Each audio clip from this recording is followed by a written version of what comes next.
अमर करूं सतलोक पठाऊं, ताते बंदी छोड़ कहाऊं। कर्म बंधनों से मुक्ति मिलने पर प्राणी मोक्ष को प्राप्त करता है। परमेश्वर कबीर जी की सत्य साधना से सर्व पाप कर्म नष्ट हो जाते हैं।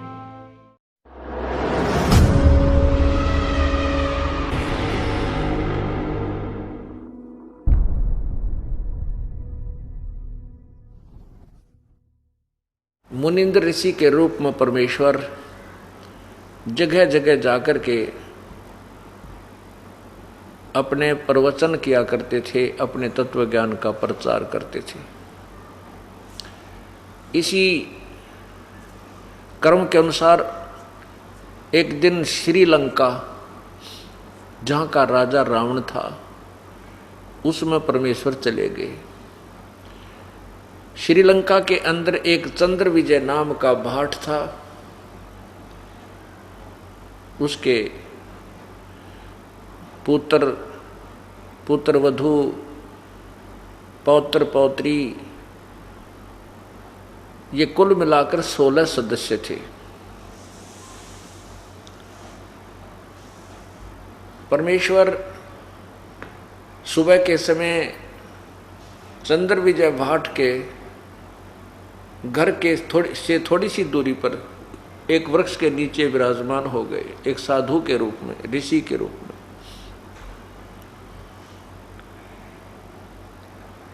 चंद्र विजय भाट सुबह सुबह फ्रेश होने के लिए गया था। जब वो आ रहा था, उसने देखा कि एक महापुरुष एक वृक्ष के नीचे विराजमान है। उन्होंने, चंद्र विजय ने मुनिंद्र जी परमेश्वर के चरण छुए और प्रार्थना की कि हे ऋषिवर, आपके दास का ये मकान बिल्कुल साथ में है, एक बार चरण रखिए, हमारे घर को अपने श्री चरण कमलों से पवित्र कीजिए। परमात्मा तो गए इसी उद्देश्य से थे। उन्होंने कहा, अच्छा भाई, कहाँ है तेरा मकान? कि ये साथ वाला ही है। परमात्मा ने वहां प्रवेश किया। 2-3-4 दिन तक वहां रहे, अपने तत्व ज्ञान का प्रचार किया। श्रीलंका का राजा रावण था।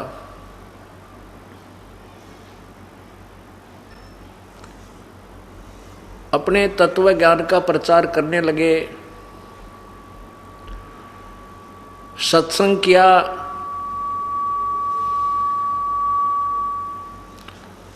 चंद्र विजय ने बहुत ध्यानपूर्वक परमात्मा की वाणी को सुना।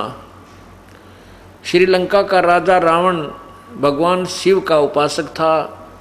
तमोगुण भगवान श्री शिव का उपासक रावण था, जिस कारण से पूरी नगरी भी भगवान शिव की ही उपासक थी। इसीलिए चंद्र विजय को तत्व ज्ञान एक बार तो गले नहीं उतरा, बार बार बहुत बार प्रश्न किए। परमात्मा ने प्रमाणों सहित वो ज्ञान दिया।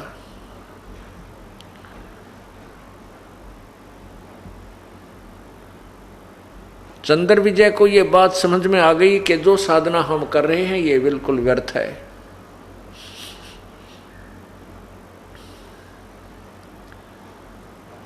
तत्व ज्ञान को समझकर चंद्र विजय ने उपदेश ग्रहण किया।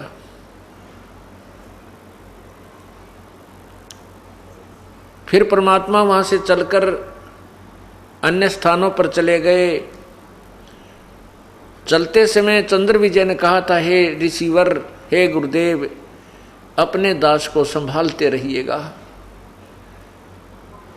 आप आते रहोगे तो मेरे हृदय में ये आपका ज्ञान रुका रहेगा, अन्यथा ये पूरी नगरी ही आन उपासक है, अन्य देवता की उपासक है, और कहीं तेरा बच्चा विचलित ना हो जा। इस दृष्टिकोण से परमात्मा आते रहते थे।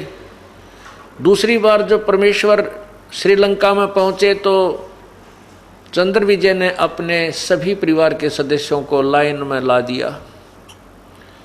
उनको समझाया वो तत्व ज्ञान जो परमेश्वर से सुना था। दूसरी बार जब परमेश्वर यानी मुनिंदर जी श्रीलंका में चंद्र विजय भाट के घर पर गए तो सभी 16 के 16 सदस्यों ने उपदेश ले लिया।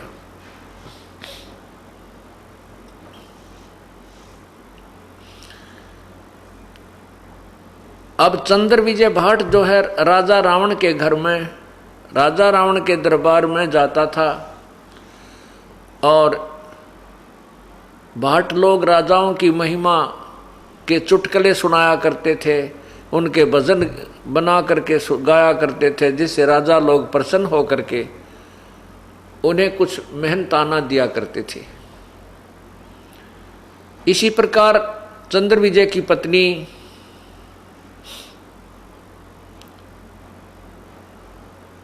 मंदोदरी रानी के पास जाती थी, उसको ऐसे ही अच्छे बुरे चुटकुले सुना करके हंसाया करती थी, प्रसन्न किया करती थी, और जिस कारण से उसको भी कुछ मेहनताना मिल जाता था। अब परमात्मा दूसरी बार फिर चंद्र विजय के घर लगभग 1 हफ्ता रुके। सभी सदस्यों ने और चंद्र विजय की रानी करमवती ने भी, चंद्र विजय की पत्नी करमवती ने भी बहुत ही ध्यानपूर्वक तत्वज्ञान को समझा, सृष्टि रचना को घोट लिया। अब पहले तो मंदोदरी के पास जाकर के वो करमवती ऐसे बेहुदे श्लोक सुनाया करती थी, अच्छे बुंडे चुटकुले सुनाया करती थी, रानी को हंसाया करती थी। अब वो करमवती मंदोदरी को ये अमृत ज्ञान सुनाने लगी, सृष्टि रचना सुनाने लगी, परमात्मा के द्वारा बोली वो अमृत वाणी सुनाने लगी, जो आत्मा का आहार है, आत्मा को जो खींचती है, जो परमात्मा की वाणी है, बोली है। कुछ दिनों के बाद मंदोदरी रानी को बड़ा इंटरेस्ट आने लगा और वो कहने लगी, है करमवती,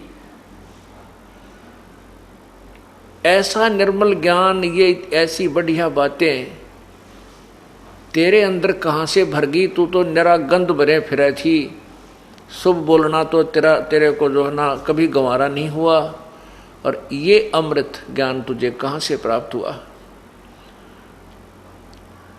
करमवती ने कहा कि हे रानी, हमारे भगवान आते हैं, हमारे गुरुदेव आते हैं, उन्होंने हमारे को ये अमृत ज्ञान सुनाया है, और वो पूर्ण परमात्मा है, सारी सृष्टि के रचनहार हैं।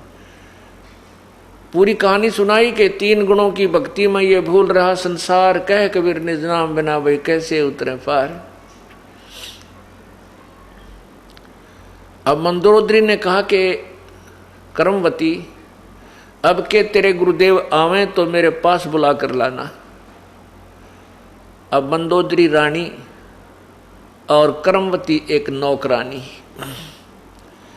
अब नौकरानी ये नहीं कह सकती कि मैं बुलाकर नहीं ला सकती अपने गुरुदेव को। सत्संगियों यानी उपदेशी का बोलना भी विधिवत होता है, उसका बैठना भी शिष्टाचार से होता है, चलना फिरना भी उसका एक शिष्टाचार से होता है। ज्ञान को सुनकर के करमवती ने कहा कि आपकी आज्ञा सिरोधार्य है रानी, परंतु मेरी एक अर्ज है। कहते हैं संत को बुलाना नहीं चाहिए, संत के पास स्वयं जाना चाहिए। वैसे जो आप आज्ञा दोगी मुझे सिरोधार्य है और आपकी आज्ञा का पालन करूंगी, अपने गुरुदेव से मैं अर्ज कर दूंगी। हमने सुना है कि संत को बुलाना नहीं चाहिए, स्वयं उनके चरणों में जाना चाहिए। यदि मैं कह भी दूंगी कि हे गुरुदेव मेरी नौकरी का सवाल है, एक बार आप हमारी रानी के यहाँ चलिए, और वो आ भी जाएंगे, और यदि हृदय से नहीं आपको आशीर्वाद देंगे, वो ये मान सकते हैं कि रानी होकर के हमें बुला रही है, तो रानी यहाँ आना उनका आपके लिए लाभदायक नहीं होगा। मंदोदरी बहुत पुण्यात्मा थी, वो समझ गई तुरंत, उसने अभिमान नहीं किया। कहने लगी कि कर्मवती तू ठीक कह रही है, अब के तेरे गुरुदेवा में मुझे संदेशा भेज दिए, मुझे बता के जाना, मैं आपके गुरुदेव के दर्शन आपकी झोंपड़ी पे आके करूंगी, आपके घर पे आके करूंगी। परमात्मा फिर पहुंच गए, क्योंकि अपने बाग को लगा करके माली संभालता रहता है, अपने बूटे को लगा करके संभालता रहता है। जैसे ये सत्संग हो रहा है, ये परमात्मा के बाग में ये बूटे दास ने लगाए हैं, तो ये सत्संग रूपी अमृत जल से सींचा जा रहा है। ये धीरे धीरे पेड़ हो जाएंगे और बहुत दृढ़ हो जाएंगे। वैसे तो हो चुके हैं, क्योंकि इतना भयंकर तूफान आया था ये 12 जुलाई 2006 को, लेकिन हमारा कोई भी पेड़ टस से मस नहीं हुआ। परमात्मा का बाग ज्यों का त्यों दृढ़ रहा। इसलिए सत्संग में बुला बुला कर आपको सिंचाई की जाती है, आपको दृढ़ किया जाता है। सारी पृथ्वी एक तरफ होगी, एक दिन परमात्मा के बच्चे एक तरफ होंगे, इनको कोई टस से मस नहीं कर सकेगा, क्योंकि ये ज्ञान ऐसा है। इसी प्रकार मंदोदरी ने जब पता चला, कबीर परमात्मा मुनिंदर जी फिर पहुंच गए श्रीलंका में, क्योंकि अपने बूटों को जो पौधे लगाए हैं अर्थात जो शिष्य बनाए उनको संभालते रहते हैं। उसी उद्देश्य से प्रभु आ गए तो कर्मवती चंद्र विजय की पत्नी ने अपने राजा की रानी से, मंदोदरी से जाकर कहा कि हे रानी, गुरुदेव आ चुके हैं। मंदोदरी तुरंत ही वहाँ पहुँच गई और परमात्मा के चरणों में शीश रखा। अभिमान नहीं किया कि मैं रानी हूँ और एक साधारण से व्यक्ति एक ऋषि के आगे मत्था टेकूंगी। मंदोदरी पूर्व जन्म की भक्ति से युक्त थी, इसलिए उसको उसी सौभाग्यवश उसको संत के दर्शन हुए, परमात्मा के दर्शन हुए, और जाते ही चरणों में मत्था टेक दिया। परमात्मा ने शीश पर हाथ रखा कि कहा, आओ महारानी, यहाँ दास के पास कैसे आना हो गया। मंदोदरी ने कहा, नहीं, मैं आपकी बच्ची हूँ, मैं आपके बच्ची हूँ, और हे प्रभु, मैं आप का ज्ञान सुनना चाहती हूँ। प्रभु ने 10-20 मिनट आध घंटा उसको सत्संग दिया। पुण्यात्मा थी, क्योंकि पहले वो कर्मवती से बहुत कुछ सुन चुकी थी, और फिर सामने परमात्मा बैठे। पुण्यात्मा चूकते नहीं, फिर तुरंत ग्रहण कर देते हैं। मंदोदरी ने उपदेश ले लिया। उपदेश लेने के बाद वो फिर जो ज्ञान परमात्मा से सुना था, कर्मवती से सुना था, परमात्मा द्वारा बताया हुआ, उसको स्वयं भी ग्रहण कर लिया।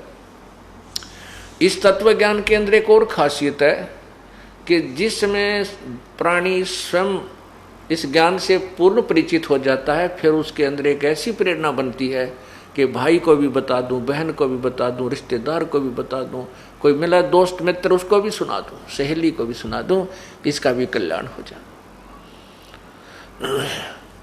इसी दृष्टिकोण से मंदोदरी ने अपने देवर विभीषण से ये तत्व ज्ञान सुनाया। विभीषण ने कहा कि मंदोदरी, आप तो डांडी मार्गी, आप अकेली नाम ले आई, मुझे क्यों नहीं बताया आपने?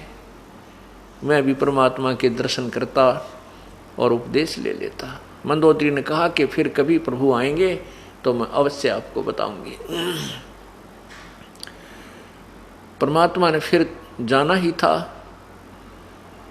जाते ही विभीषण ने कोई आनाकानी नहीं करी और चरणों में शीश रख दिया, परमेश्वर के उपदेश ले लिया। अब कुछ दिनों के उपरांत मंदोदरी के मन में आया कि मेरे पति रावण भी यदि परमात्मा की शरण में आ जाएं तो इनका कल्याण हो जाएगा। अब प्रभु ने जो ज्ञान दिया था मंदोदरी रावण को बताने लगी। रावण बहुत नाराज हो गया, कहने लगा तू बहकाली किसी ने, और भगवान शिव से ऊपर कोई शक्ति नहीं है। मैंने भगवान शिव की भक्ति की और अपने यहाँ से धड़ काट के उसके ऊपर चढ़ा दिए, उसको समर्पण कर दिए। उन्होंने मुझे वापस शीश दे दिया, मुझे सोने की लंका बख्श दी। मैं आज सिद्धि युक्त हूँ, आकाश में उड़ जाता हूँ, मेरे पास ये पावर है। पागल तू किस चक्कर में पड़गी? किसने बहका लिया तेरे को? मेरे को ये शिक्षा देने की आवश्यकता नहीं है मंदोदरी। मैं भगवान शिव से अतिरिक्त किसी को नहीं मानता, ना मानूंगा। अब रावण नहीं माना।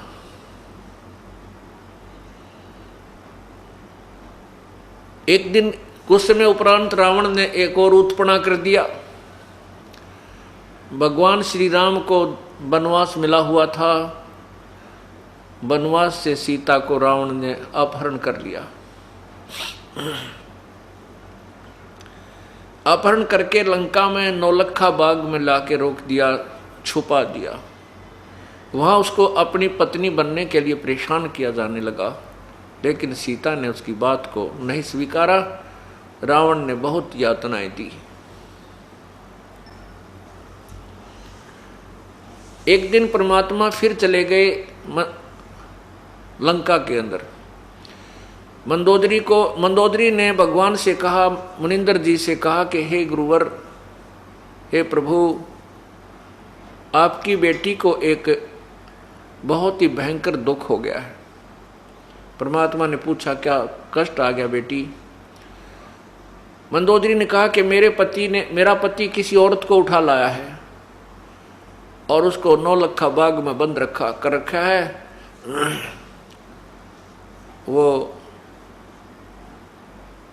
उसको पत्नी बनाना चाहता है। हे प्रभु, आप किसी प्रकार इसको समझा दो, यो गलत काम ना करे और आपके चरणों में आ जावे। परमात्मा ने कहा बेटी, ये जो औरत है, जिस स्त्री को ये उठा के लाया है, ये साधारण स्त्री नहीं है। ये लक्ष्मी का अवतार है और रामचंद्र जी जो हैं ये विष्णु अवतार हैं। रावण ने तो अपने पैर पर कुल्हाड़ा मार लिया। बेटी इसने कह दे कि तुरंत इसको वापस दे आवे। सीता को वापस देकर अपनी भूल को स्वीकार कर ले, क्षमा याचना कर ले। संत दयालु होते हैं, श्री राम बहुत दयालु हैं, वो माफ कर देंगे। मंदोदरी ने बहुत समझाया लेकिन रावण नहीं माना। रावण कहने लगा तू मुझे क्या डराती है? मैं 2 मस्करे जंगल में फिरते हैं, तू उनको भगवान कहती है। मैंने 33 करोड़ देवताओं को बांध कर अपनी कैद में डाल रखा है, और मेरे पुत्र मेघनाद ने देवताओं के राजा इंद्र के साथ युद्ध करके उसको पराजित करके उसकी पुत्री के साथ विवाह कर रखा है। एक कायर औरत तो मुझे क्या शिक्षा देती है? इन 2 जंगली लोगों से मुझे डराती है, इनको भगवान बताती है। मैं इस सीता को वापस नहीं दूंगा। मंदोदरी ने परमात्मा से कहा, हे परमेश्वर, मेरे पति देव को एक बार आप अपने मुख से समझा दो। यदि वो नहीं मानेगा तो फिर मैं विधवा भी हो जाऊंगी, मुझे दुख नहीं होगा। परमात्मा ने कहा बेटी ठीक है, जाता हूं, बाकी इसकी बुद्धि विनाश काल होने से विपरीत हो चुकी है। अब परमात्मा मुनिंदर जी रावण के राज दरबार के सामने खड़े हो गए। पहरेदारों से कहा कि भाई मुझे राजा से मिलना है, मेरा संदेशा भिजवा दो। पहरेदार कहने लगे ऋषि जी, हमसे नाराज मत होना, हमारे राजा का दरबार लगा हुआ है, कोई सीक्रेट मीटिंग चल रही है, इस समय अंदर का संदेशा बाहर तो आ सकता है, बाहर का संदेशा लेकर दूत अंदर नहीं जा सकता। परमात्मा वहां से अंतर्ध्यान हुए और रावण के दरबार में, जो रावण ऊंची स्टेज पर विराजमान था, उसके सामने जाके प्रकट हो गए। रावण ने देखा कि ये व्यक्ति कैसे आ गया, ये ऋषि कैसे आ गया इस राज दरबार में, इसी सीक्रेट मीटिंग चल रही थी, किसने आने दिया? उन पहरेदारों को बुलाओ और उनकी गर्दन को कलम कर दो। बड़ा क्रोधी था रावण, क्योंकि तमोगुण का उपासक था, भगवान शंकर का उपासक था। परमात्मा ने कहा कि रावण, आपके पहरेदारों ने मुझे मना कर दिया था, उन्होंने बाहर से लॉक लगा रखा है, अंदर आने का कोई रास्ता नहीं है। रावण ने पूछा, फिर आप कैसे आए? प्रभु ने कहा कि मैं ऐसे आया, अंतर्ध्यान हो गए, अदृश्य हो गए और फिर प्रकट हो गई, कि मैं वहां से अंतर्ध्यान हो गया, तेरे दरबार के अंदर प्रकट हो गया हूं, मैं ऐसे आ गया। अब रावण ने देखा कि तो कोई संत है, सिद्धि युक्त है, शक्ति है इसमें, कुछ थोड़ा सा नरम हुआ, बोला कि क्या काम आया है, बता मुझे। परमात्मा ने कहा कि रावण, जिस देवी को तू उठा लाया है ये आम स्त्री नहीं है, ये लक्ष्मी का अवतार है, श्री राम विष्णु रूप, जो श्री राम जी आए हुए हैं विष्णु ही समझो, और इस सीता को वापस देकर अपने जीवन की भीख मांग ले। रावण एकदम क्रोधित हो गया और ऊंची स्टेज से जंप लगाया, नीचे कूद गया, तलवार निकाल ली, बहुत तगड़ा योद्धा था। तलवार निकालकर गुस्से में जा करके भगवान के यानी मुनिंदर जी की गर्दन को काटने के लिए ऐसे तलवार का वार किया, अटैक किया उस कृपाणते। परमात्मा पहले एक झाड़ू की सीख हाथ में लिए हुए थे, झाड़ू की सीख, उस सीख को उसकी तलवार के सामने ऐसे कर दिया और रावण ने ऐसे क्रोधित होकर के 70 बार अंधाधुंध क्रोध में 70 बार ऐसे कटाए 70 बार किए, 70 बार अटैक किया, लेकिन उस सीख को निशान भी नहीं हुआ और रावण का पसीने आगे बाजू दुखने लगी।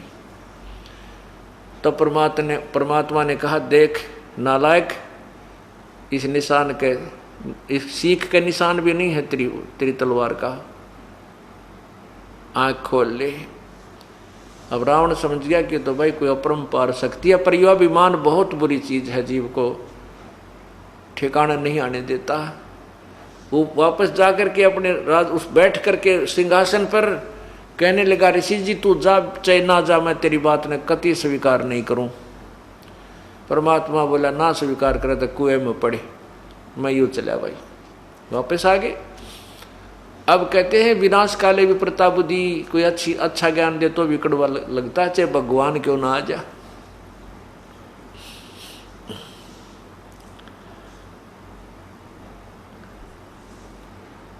अब परमात्मा ने आकर कहा, बेटी मैंने तो जो कहना था कह दिया, लेकिन ये मानने को तैयार नहीं है, अब इसके बाद मैं भी इसको कोई सलाह राय नहीं दूंगा।